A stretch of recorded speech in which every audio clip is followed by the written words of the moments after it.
محترم سامعین، السلام علیکم ورحمۃ اللہ وبرکاتہ۔ آج کا سبق آیت نمبر 6 اور آیت نمبر 7 کا ہے۔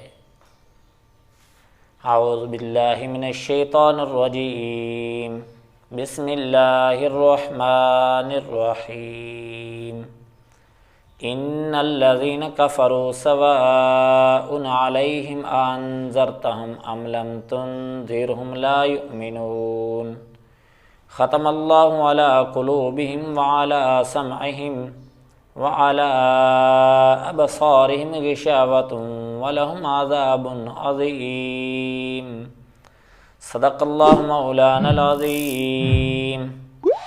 ان آیات کا ترجمہ یہ ہے، یقیناً کافر لوگ برابر ہے ان پر، آپ ڈرائیں ان کو یا نہ ڈرائیں ان کو، وہ ایمان نہیں لائیں گے۔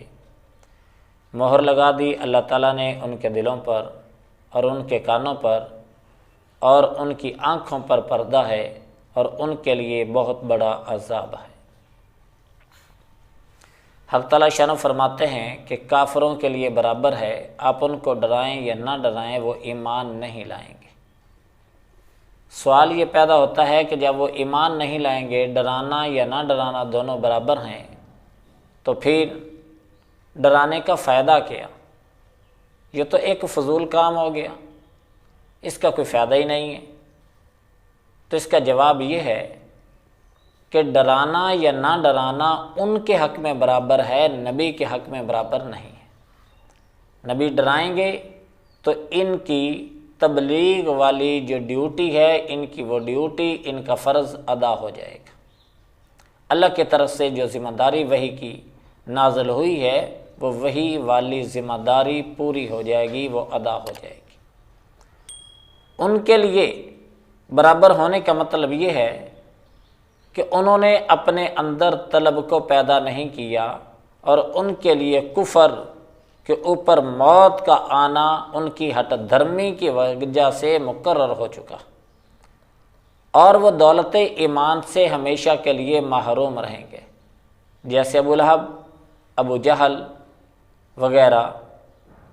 ورنہ اس کے علاوہ عام کافر جو پہلے کافر تھے، بعد کے اندر مسلمان ہوئے، اور ان کے لیے حق تعالیٰ شانوں نے ہدایت کا دروازہ کھول دیا، اس لیے کہ انہوں نے اپنے دل کے اندر طلب کو پیدا کر لیا تھا۔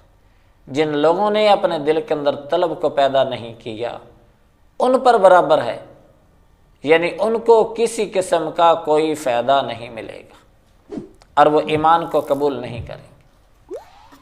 انہی کے بارے میں حق تعالیٰ شانوں نے فرمایا کہ حق تعالیٰ شانوں نے ان کے دلوں کے اوپر مہر لگا دی اور ان کے کانوں کے اوپر، یعنی مہر لگنے کا مطلب یہ ہے کہ کوئی بھی حق کی بات ان کے دل کے اندر جگہ کو نہیں پکڑے گی، کوئی بات ان کے دل کے اوپر اثر نہیں کرے گی۔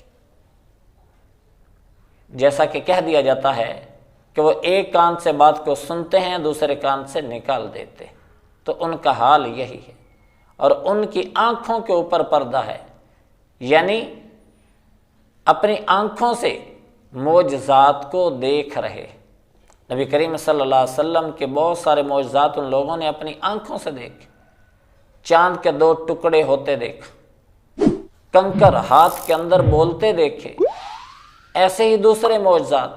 لیکن اس کے باوجود ہٹ دھرمی کی وجہ سے، بغض کی وجہ سے، اپنے اناد کی وجہ سے انہوں نے ماننے سے انکار کر دیا، انہوں نے ایمان کو قبول نہیں کیا۔